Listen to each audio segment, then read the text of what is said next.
Orang yang ingin diselamatkan dari api neraka. Kita baca hadisnya baru kita jelaskan. Di sini Rasulullah sallallahu alaihi wasallam bersabda, "Man qala hina yusbih, Allahumma inni asbahtu ushiduka wa ushidu hamalata arshika wa malaikataka wa jami'a khalqika annaka antallah la ilaha illa anta wahdaka la syarika lak wa anna Muhammadan abduka wa rasuluk a'taqallahu rubu'ahu minan nar faman qala marrataini a'taqallahu nisfahu wa man qalaha thalathan a'taqallahu thalathata arba'ihi fa in qalaha arba'an a'taqallahu minan nar." Barang siapa yang ketika memasuki waktu pagi ia pun mengucapkan, "Ya Allah, sesungguhnya aku telah memasuki waktu pagi dengan menyatakan persaksian kepada para malaikat-malaikat yang memikul arasy-Mu, persaksian kepada seluruh malaikat-malaikat dan persaksian kepada seluruh makhluk ciptaan bahwasannya Engkau adalah Allah, Zat yang disembah. Tidak ada sesembahan yang berhak disembah kecuali Engkau satu-satunya. Tidak ada sekutu bagimu. Dan bahwasanya Muhammad adalah hamba dan utusan-Mu." Maka barang siapa yang mengucapkan kalimat ini, kata Rasul, niscaya Allah akan menyelamatkan 1/4 darinya dari api neraka. Barang siapa mengucapkan 2 kali, niscaya Allah akan menyelamatkan 1/2 darinya. Barang siapa yang mengucapkan 3 kali, niscaya Allah akan menyelamatkan 3/4 darinya. Namun jika dia mengucapkannya 4 kali, niscaya Allah akan menyelamatkan darinya seluruhnya dari api neraka. Taib. Ma'asyiral muslimat yang dimuliakan Allah Subhanahu wa taala. Poin ke-8 ini, di antara jalan menuju surga Allah Subhanahu wa taala adalah membaca doa saat pagi. Dan salah satu doa yang dibaca atau zikir yang dibaca di pagi hari adalah zikir ini. Ini yang disebut dengan zikir pagi petang namanya. Lah, salah satu zikir pagi petang inilah yang diajarkan Nabi sallallahu alaihi wasallam. Ushidu wa ushidu hamalata arsyik wa malaikataka wa jami'a khalqika annaka antallah la ilaha illa anta wahdahu la syarikalah wa anna Muhammadan abduka wa rasuluka. Ini pendek dan mudah dihafal insyaallah. Taib. Ada sebuah ayat dalam Al-Qur'anul Karim di mana Allah Subhanahu wa taala ketika menyebutkan kebahagiaan orang-orang yang beriman saat menjelang kematian. Di antara seruan yang diseru malaikat kepada orang yang sedang naza, yang sedang sakaratul maut itu. Apa seruannya? Ya ayyatuhan nafsul mutmainnah irji'i ila rabbiki radiyatan mardiyah. Wahai jiwa yang tenang, keluarlah kepada keridhaan Allah Subhanahu wa taala, dan dia pun akan mendapatkan redha dari Allah Subhanahu wa taala. Sebagian ahli tafsir mengatakan, ketika malaikat mencabut nyawa, kemudian mengatakan, wahai jiwa yang tenang. Siapa jiwa yang tenang ini? Jiwa yang tenang adalah jiwa yang semasa hidup dia senantiasa berzikir kepada Allah Azza wa Jalla. Dan itu dijelaskan dalam ayat yang lain, ala bi dzikrillahi tatmainnul qulub. Ingatlah dengan memperbanyak zikir kepada Allah Azza wa Jalla, itulah yang membuat tenang. Jadi zikir itu menenangkan. Bahkan saat dipanggil ketika sakaratul maut saja, panggilannya adalah jiwa yang tenang. Kenapa jiwanya tenang? Karena selama hidupnya dia senantiasa berzikir kepada Allah Subhanahu wa taala. Ma'asyiral muslimat yang dimuliakan Allah Subhanahu wa taala. Lah salah satu zikir yang diajarkan Rasul kepada kita. Ingat, kalau bisa jangan sembarang seseorang itu membuat zikir yang tidak diajarkan Nabi. Tapi pastikan bahwa lafaz-lafaz zikir yang kita ucapkan atau yang kita hafal itu baik di pagi ataupun di petang, kalau bisa ada lafaznya langsung dari Nabi, itu lebih baik. Karena bagaimanapun Nabi SAW ketika mengajarkan sebuah lafaz zikir, maka kandungannya syarat dengan makna. Makanya kalau bisa kita hafal zikir pagi dan petang ini karena manfaatnya banyak. Salah satunya adalah ini yang dibaca ketika kita zikir di pagi dan petang hari. Lalu kapan waktunya? Zikir pagi itu kapan waktunya? Ulama mengatakan boleh dibaca sebelum subuh dan boleh dibaca setelah subuh sampai waktu duha. Itu zikir pagi. Tapi kalau zikir petang bisa dibaca setelah asar atau setelah maghrib. Jadi boleh setelah asar, boleh juga setelah maghrib. Tapi kalau pagi boleh sebelum subuh ataupun setelah subuh sampai waktu duha. Jadi waktunya panjang sebenarnya. Lah di sini Nabi SAW memberikan sebuah keutamaan. Satu lafaz ini saja Bu, kalau ibu baca, ushiduka wa ushidu hamalata arshika wa malaikataka wa jami'a khalqika annaka antallahu la ilaha illa anta wahdaka la syarika lak wa anna muhammadan abduka wa rasuluh. Apa kata Nabi SAW? A'taqallahu rubu'ahu minan nar. Maka Allah Subhanahu wa taala akan membebaskan 1/4 badan kita dari api neraka. Berarti kalau seandainya 2 kali kita baca, berarti separuh badan kita diselamatkan dari neraka. Berarti kalau seandainya 3 kali, berarti 3/4 badan kita selamat dari neraka. Kalau 4 kali, selamatlah dari kepala sampai kaki, terbebas dari api neraka. Kan enak, baca 4 kali saja, 1 badan kita sudah diselamatkan. Kalau 1 kali kan 1/4, kemudian 2 kali separuh, kemudian 3 kali 3/4. Kalau 4 kali berarti semua badan kita terselamatkan dari api neraka. Lihat bagaimana rahmat Allah Subhanahu wa taala kepada kita. Hanya membaca 1 doa ini saja 4 kali, itu sudah dijamin kita oleh lisan Nabi SAW terbebas dari api neraka. Ma'asyiral muslimat yang dimuliakan Allah Azza wa Jalla, ini bagian kecil keutamaan zikir pagi ini. Baik, kita akan bentangkan sedikit keutamaan yang lebih daripada itu yang dijelaskan oleh para ulama. Para ulama mengatakan bahwa di antara keutamaan atau rahasia zikir pagi itu, mereka mengatakan bahwa asraru adzkaris sabah wal masa, ada rahasia besar ketika ibu baca zikir di pagi ataupun petang hari itu. Fi tausiatir rizki. Pertama, Allah Subhanahu wa taala akan meluaskan rizki kita.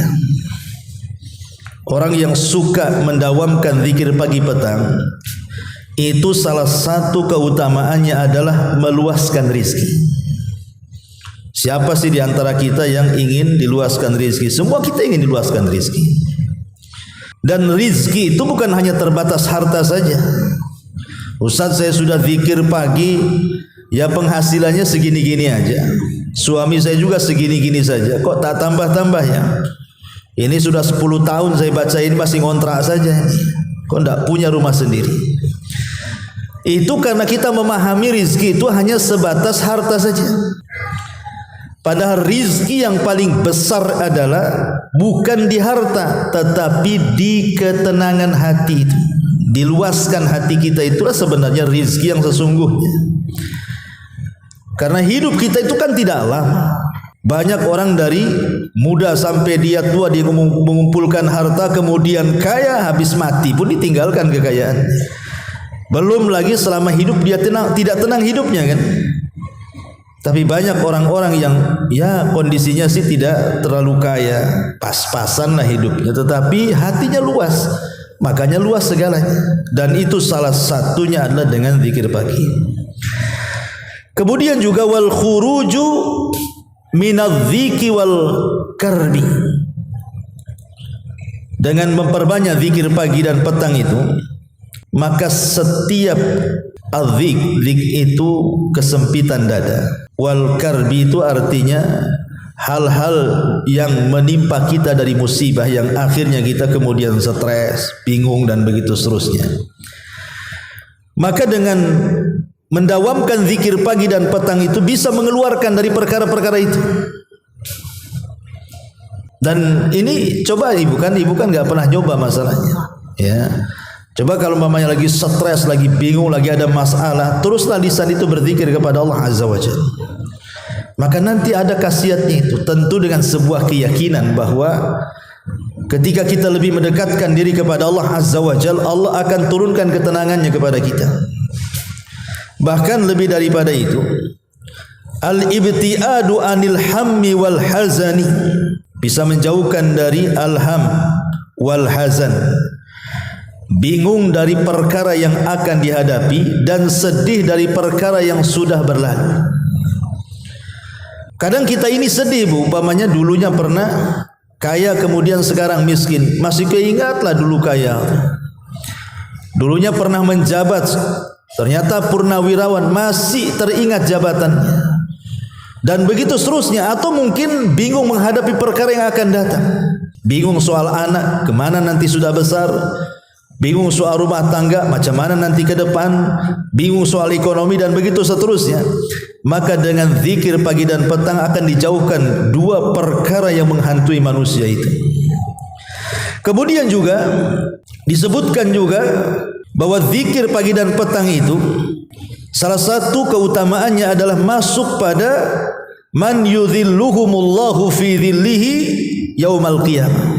Dia akan mendapatkan naungan di hari yang tidak ada naungan kecuali naungan Allah Subhanahu wa taala. Jadi bukan hanya kekhususan dunia saja dihilangkan, kesusahan akhirat pun dihilangkan.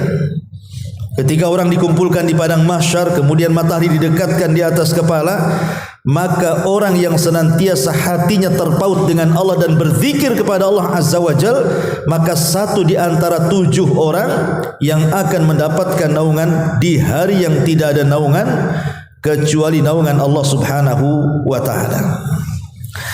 Ma'asyiral muslimat yang dimuliakan Allah Subhanahu wa taala, dan banyak lagi lah keutamaannya. Sebelum kita lanjut, kita akan syarah dulu hadis yang kita baca ini, baru kita bentangkan ke yang lainnya. Di sini kata para ulama, di sini ada lafaz ushiduka, aku bersaksi kepadamu ya Allah. Wa ushidu hamalata arsyika, dan aku bersaksi juga kepada para malaikat-malaikat yang memikul arsy-Mu. Dan aku bersaksi juga dengan seluruh malaikat yang Kau ciptakan dan seluruh makhluk yang Kau ciptakan. Apa yang kita saksikan?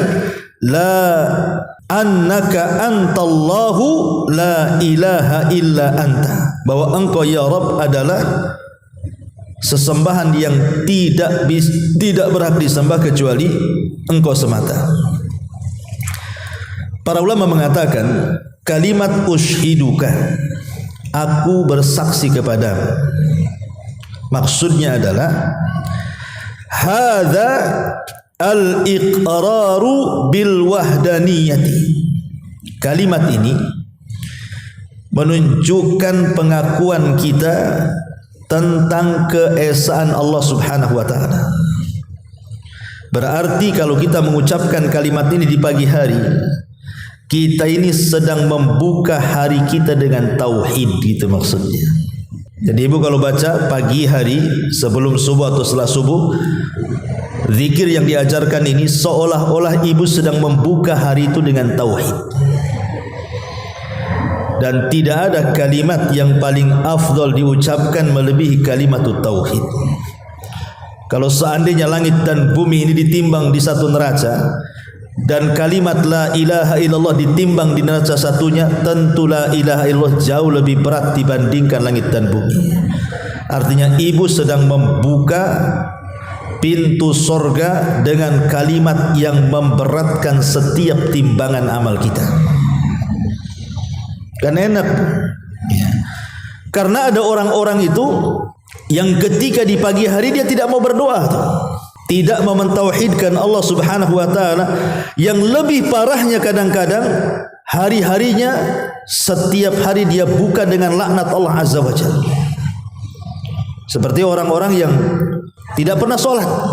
Coba dia bangun tidak sholat, secara otomatis kalau tidak sholat ya tidak wudu. Kalau tidak wudu ya tidak ada bacaan-bacaan zikir yang ia bacakan begitu. Kalau seandainya kemudian setiap hari orang ini membuka harinya dengan laknat Allah, nanti kemudian siang juga sama, tidak sholat lagi dilaknat lagi, sore tidak sholat lagi dilaknat lagi, nanti malamnya gitu lagi. Lah orang yang seperti ini mau berkah gimana caranya? Sementara keberkahan itu datang dari Allah subhanahu wa ta'ala. Maka orang yang membuka paginya dengan tauhid kepada Allah azza wa jalla, dengan berzikir dan juga melaksanakan salat yang wajib, berarti hakikatnya kita telah membuka pintu berkah langit dan bumi itu, karena membuka harinya dengan tauhid. Ma'asyiral muslimat yang dimuliakan Allah azza wa jalla, ini poin yang pertama. Kemudian poin yang kedua di sini, wa ushhidu hamalata arsy, dan juga saya bersaksi dengan para malaikat-malaikat yang memikul arsy. Nabi SAW pernah diizinkan oleh Allah subhanahu wa ta'ala untuk mensifatkan malaikat pemikul arsy. Kata Nabi SAW, tahu enggak siapa malaikat-malaikat pemikul arsy itu? Kata Rasul, badannya itu sangat tinggi menjulang ke langit. Jadi kakinya itu nempel di bumi yang paling rendah. Bumi ini kan 7 lapis tuh ke bawah. Lah kakinya itu di bawah lapisan yang ke-7. Kemudian badannya terbentang sampai melintasi seluruh langit yang ada di langit. Membentang ke langit pertama, kedua, ketiga, keempat, kelima, keenam, ketujuh, sampai melewati arsy. Sampai melewati kursi, sampai melewati sidratil muntaha, sampai melewati sorga. Baru kemudian tanduknya, malaikat pemikul arsy kan punya tanduk tuh. Tanduknya itulah yang memikul arsy Allah subhanahu wa ta'ala. Kalau bukan Nabi yang menceritakan, mungkin kita katakan ini kayak hayalan saja. Masa ada makhluk sebesar itu kan begitu ya, kakinya menembus ke 7 lapis langit yang paling dalam, tiba-tiba kemudian badannya menjulang sampai seluruh lapisan langit, sampai tembus ke kursi, ke sidratil muntaha, sampai ke sorga. Kayak menghayal jadinya.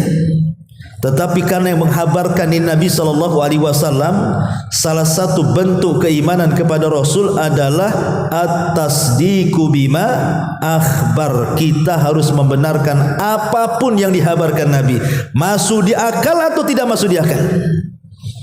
Memang gak masuk di akal kan? Mana ada makhluk sebesar itu, setinggi itu. Tapi itulah Nabi SAW yang menghabarkan, kita wajib membenarkan. Ada juga yang mengatakan bahwa malaikat hamalatul arsy ini adalah Israfil. Jadi Israfil ini dia punya tugas ganda. Sebelum kiamat maka dia ditugaskan untuk memikul arsy. Tetapi kalau sudah mendekati kiamat, maka Allah subhanahu wa ta'ala akan berikan tugas lain berupa meniup sangkakala. Dan para malaikat pemikul arsy ini bukan satu. Allah subhanahu wa ta'ala menghabarkan semua jumlahnya ada 8. Ketika Allah subhanahu wa ta'ala menciptakan arsy ini belum disanggah oleh malaikat, belum. Jadi Allah ciptakan arsy, baru Allah ciptakan malaikat pemikulnya. Lah para malaikat pemikul arsy ini ditugaskan oleh Allah untuk memikul arsy. Ketika melihat besarnya arsy, malaikat-malaikat ini sempat apanya kurang optimis kalau dia sanggup memikul aras itu dan mengatakan, ya Rabb, aras sebesar ini mana sanggup kami memikulnya, katanya. Karena besarnya arsy Allah itu, Bu, ibu bisa bayangkan kalau seandainya langit dengan bumi saja kita bandingkan, ibarat ibu lempar cincin ke padang pasir. Cincin itu buminya, padang pasir itu langitnya. Kalau kita gabungkan tuh langit dengan bumi, kemudian kita bandingkan dengan kursi, maka sama dengan cincin dilempar ke padang pasir. Cincin itu langit buminya, padang pasir itu kursinya. Oke lah, kita gabung semuanya. Kursinya, sak langitnya, sak buminya, sak planet-planetnya, semuanya kita gabung jadi satu. Dibandingkan dengan arsy Allah Subhanahu wa taala, maka itu sama dengan cincin dilempar ke padang pasir. Cincin itulah kursinya, langitnya, buminya, galaksinya. Padang pasir itulah arsy-Nya. Cemana yang menciptakannya? Allahu Akbar, tentu Allah lebih besar dibandingkan makhluknya, kan? Makanya sempat kemudian malaikat-malaikat pemikul aras saat diciptakan itu enggan untuk memikul aras. Mana sanggup kami memikul ini?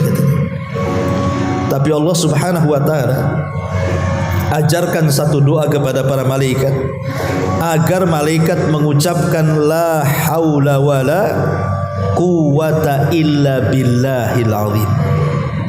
Tidak ada daya dan kekuatan kecuali milik Allah Subhanahu wa taala. Ketika malaikat membaca la haula wala quwata illa billah, tiba-tiba muncul kekuatannya, dan sejak itulah malaikat pemikul aras memikul aras sampai hari ini, bahkan sampai kiamat dibangkitkan. Dari sini ada faedah, Bu, jangan remehkan kalimat la haula wala quwata illa billah. Ini kalimat yang bisa memberikan kekuatan kepada badan kita dan juga pikiran kita. Jadi ibu kalau lagi lemas nih kan, mungkin sakit pinggang, sakit apalah, lagi lemas habis capek gitu, Bu, biasakan mengucapkan la haula wala quwata illa billah. Itu bisa menambah kekuatan tuh. Asal yakin ya. Yakin kepada Allah Subhanahu wa taala bahwa tidak ada daya dan kekuatan kecuali milik Allah Subhanahu wa taala. Karena lihat malaikat ini yang tidak sanggup mikul aras ketika mengucapkan kalimat itu jadi kuat dia. Lah kita bersaksi dengan para malaikat yang kuat-kuat yang Allah Subhanahu wa taala ciptakan di sini. Kemudian wa malaikatahu, dan seluruh malaikatnya. Ini namanya penyebutan khusus dulu baru umum. Karena kan malaikat aras kan bagian malaikat juga, disebutkan juga malaikat lainnya, menunjukkan bahwa ada keistimewaan para malaikat pemikul aras karena disebutkan secara khusus, kemudian baru bicara tentang seluruh malaikat. Wa malaikatahu, dan aku bersaksi kepada seluruh malaikat-malaikat.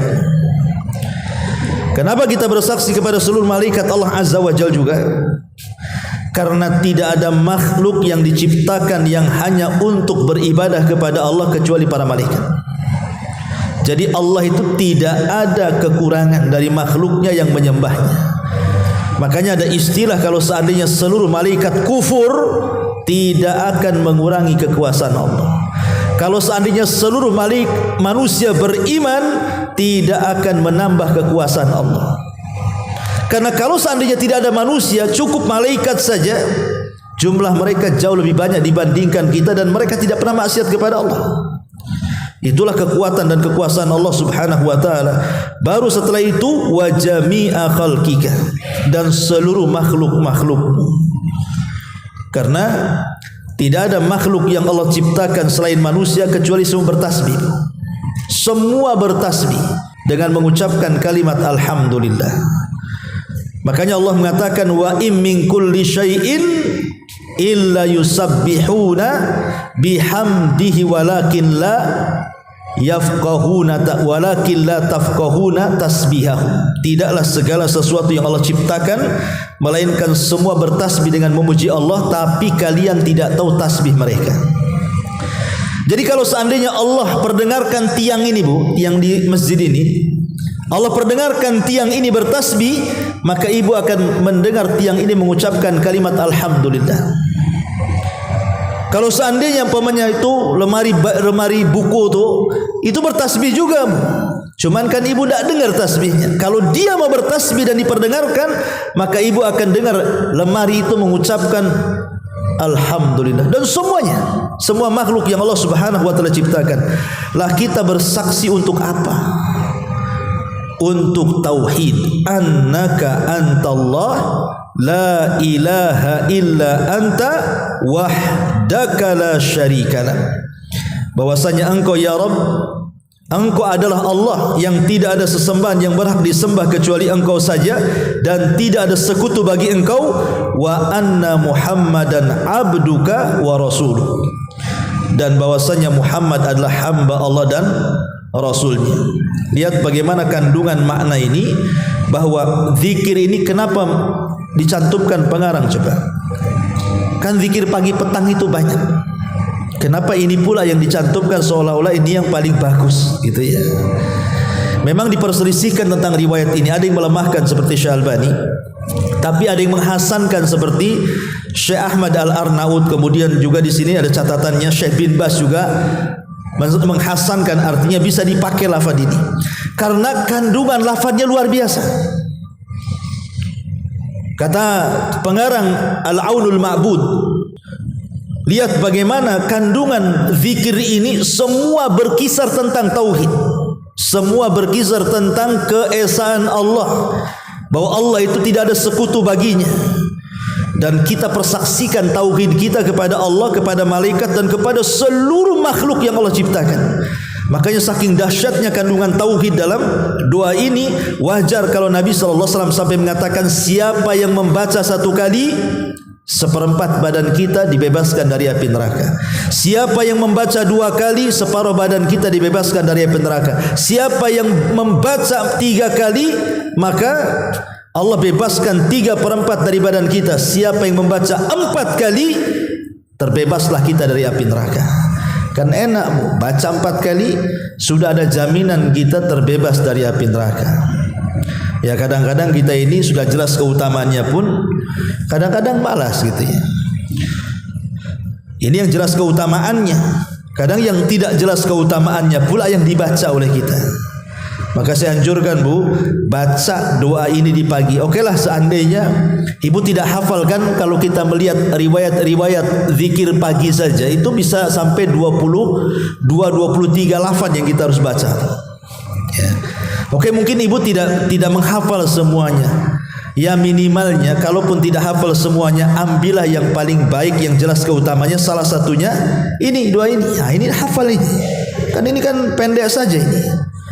Ya ushiduka wa ushidu hamalata arshika wa malaikataka wa jami'a khalqika annaka antallah la ilaha illa anta wahdaka la syarika lak wa anna Muhammadan abduka wa rasuluk. Ini kan pendek ya. Baca 4 kali. Jadi kalau ibu baca 4 kali setiap pagi, berarti hari ini kita terbebas dari api neraka. Besok kita baca lagi, terbebas dari api neraka lagi 1 hari itu. Terus sampai kemudian Allah takdirkan kita meninggal dengan membaca ini, insyaallah penuh keyakinan Bu, kita tidak mungkin disentuh api neraka, karena jaminannya atas lisan Nabi. Nabi yang menjamin kita tidak akan disentuh api neraka dengan membaca ini. Itulah enaknya zikir. Zikir ini ibadah yang gratisan. Tidak perlu pakai uang. Kalau ibu mau zakat pakai uang, mau sedekah pakai uang, mau sholat perlu gerakan lagi kan gitu. Mulai dari takbir sampai salam. Mau haji apalagi menggabungkan gerakan dan uang. Sebutkan ibadah, semuanya itu pasti ada gerakan yang melelahkan dan ada biaya yang harus dikorbankan. Tapi zikir itu enggak. Zikir ini sudah tidak berbiaya gitu ya. Tidak banyak gerakan badan, cukup lisan saja.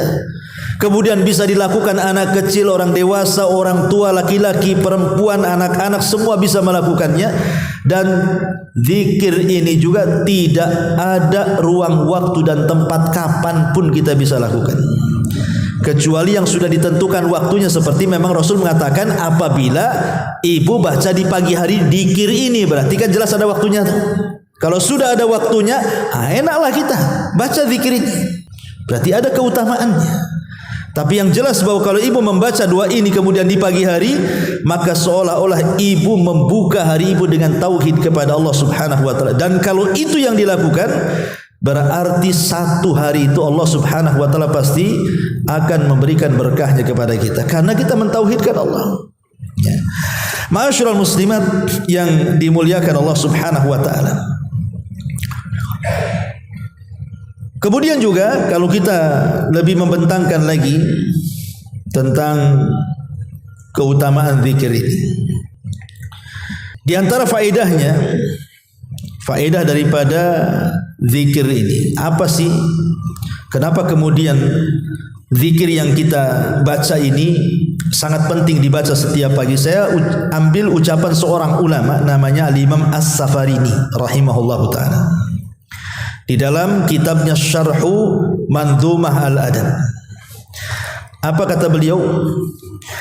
Wal hikmatu fihi iftitahun nahari wa ikhtitamuhu bil adhkari allati 'alaiha al-madar wa hiya mukhul ibadati wa biha tahsulul afiyatu was sa'adatu.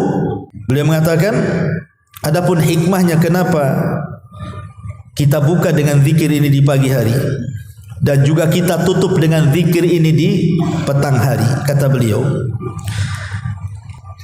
karena zikir itu sendiri adalah mukhul ibadah. Dia adalah jantung daripada ibadah itu sendiri. Hati kalau tidak ada zikir, Bu, itu jadi mati, maksudnya begitu. Makanya ada istilah perbedaan orang yang berzikir dengan orang yang tidak berzikir, itu sama dengan orang mati dan orang hidup. Jadi kalau orang mati itulah orang yang enggak zikir. Kalau orang hidup itulah orang yang berzikir.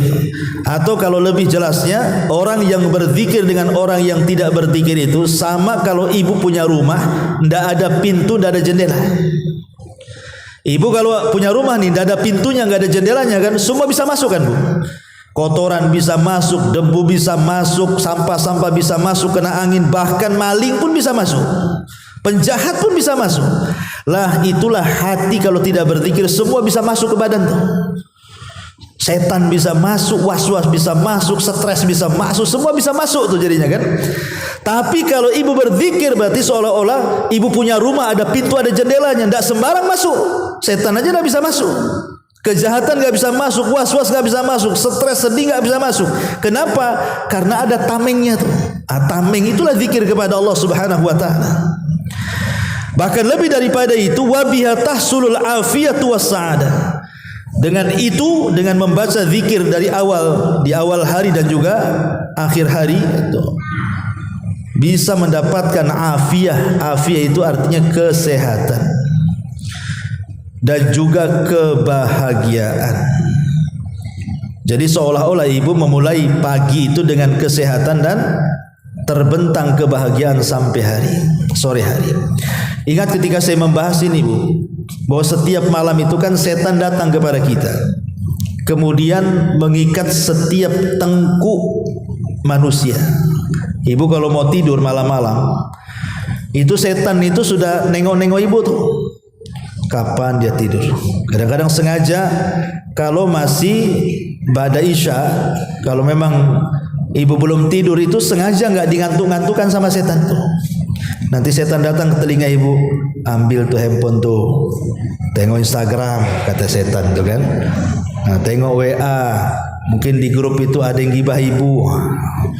Tengok TikTok, kalau bisa main TikTok kan gitu. Jadi orang itu dibuat tidak tidur tuh. Karena kan ba'da isya sampai separuh malam atau sampai sepertiga malam itu ulama menyebutnya waktu setan tuh. Waktu setan tuh ada 3. Waktu setan itu ada 3. 1, sebelum maghrib, itu waktu setan. Makanya kenapa Nabi SAW melarang tidak boleh mengeluarkan anak-anak di waktu maghrib itu, karena setan lagi main-main tuh. Jadi kalau sudah menjelang maghrib, jangan mengeluarkan anak-anak keluar, nanti kesambet anaknya. Ini karena waktu setan. Yang kedua, waktu setan itu selepas isya sampai pertengahan malam atau sampai sepertiga malam. Itu waktu setan berkeliaran tuh. Nah, setan itu datang ke ibu itu menggoda ibu supaya jangan tidur cepat. Ya, dikasih was-was.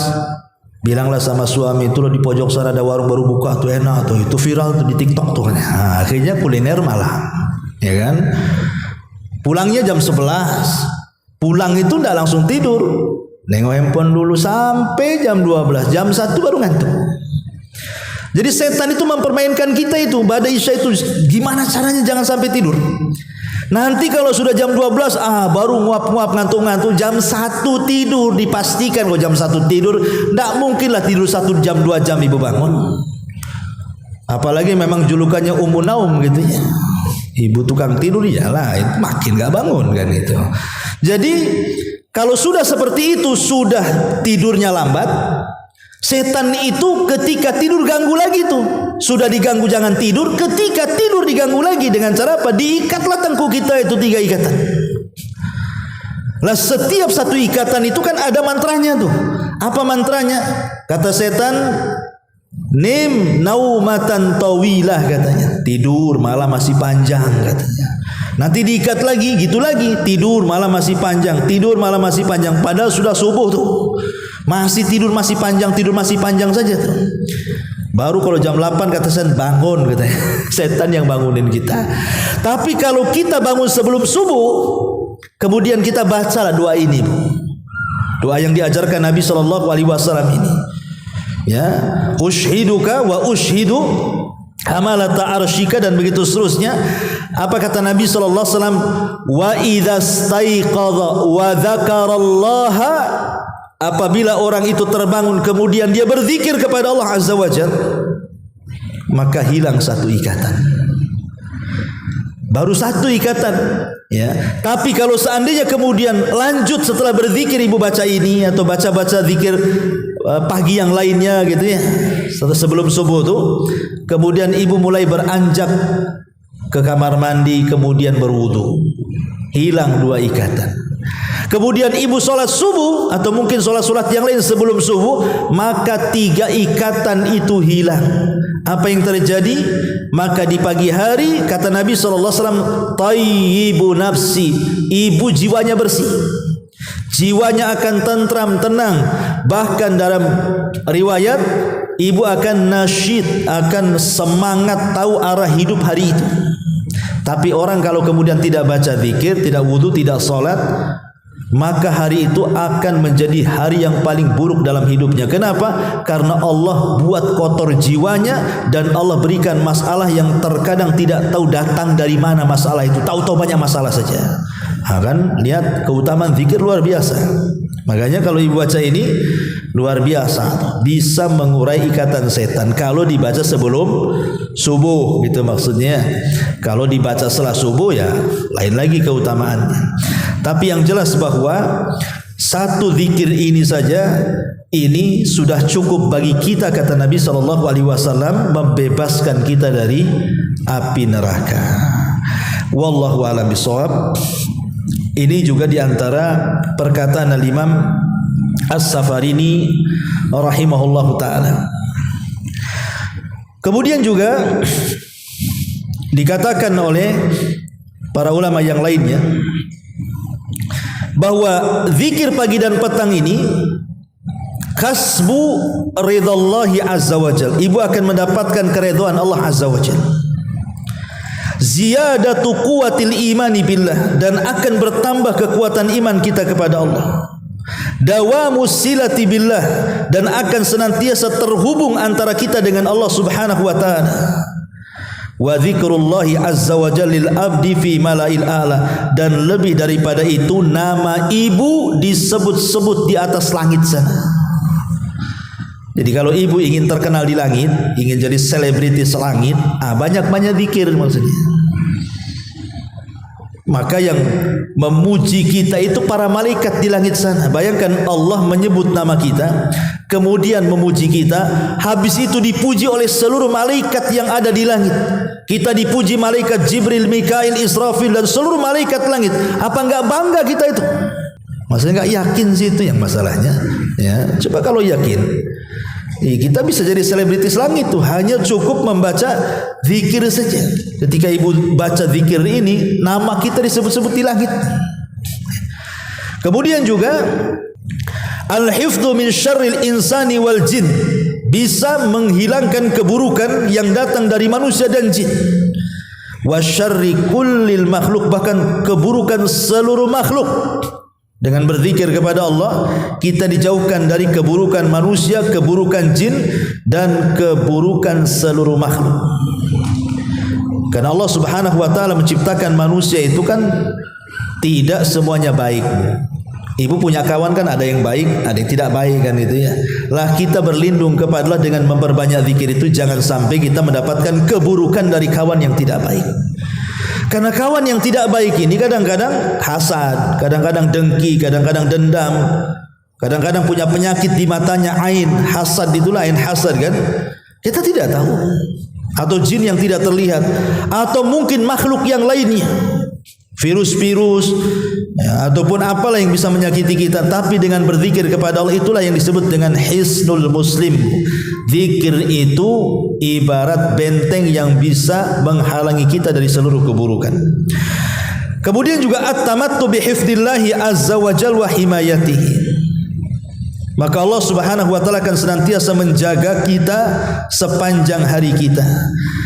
Maghfiratuz dzunubi was sayyi'at, bisa menghapuskan dosa-dosa dan keburukan-keburukan. Ziyadatul hasanati was thawab, bisa menambah kebaikan dan pahala. Dukhulul jannati bi fadlillahi azza wa jalla wa karamih, dan bisa menyebabkan kita masuk surga dengan karunia Allah azza wa jalla. Wa dawamu ni'amillahi azza wa jalla, dan Allah akan tetapkan nikmat kepada kita. Wal barakatu fih, bahkan akan memberikan berkahnya. Kifayatul hammi wal ghammi wal hazan fid dunya wal akhirah, akan menjauhkan dari kebingungan, stres, kesedihan di dunia dan akhirat. Tuma'ninatul qalbi wan syirahus sadri, dan bisa menenangkan hati dan melapangkan dada. At-tahassun minasyaitan wa makayidihi, dan bisa menghalangi tipu daya setan-setan yang akan mengganggu kita. Wal hifdzu minal hasadi wal ain, dan bisa menjaga dari hasad dan penyakit mata. Imdadul jismi bil quwwati wat taqah, dan Allah akan berikan kekuatan kepada badan kita. Jilbur rizki wa qada'id daini, bahkan bisa memperluas rizki dan membayar hutang-hutang kita. Hifdzul makanil ladzi yabitu fihi al-insan, bahkan bisa menjaga tempat yang kita tinggal di situ. Rumah kita tidak akan didekati oleh syaitan. Dan banyak lagi keutamaan zikir di pagi dan petang hari.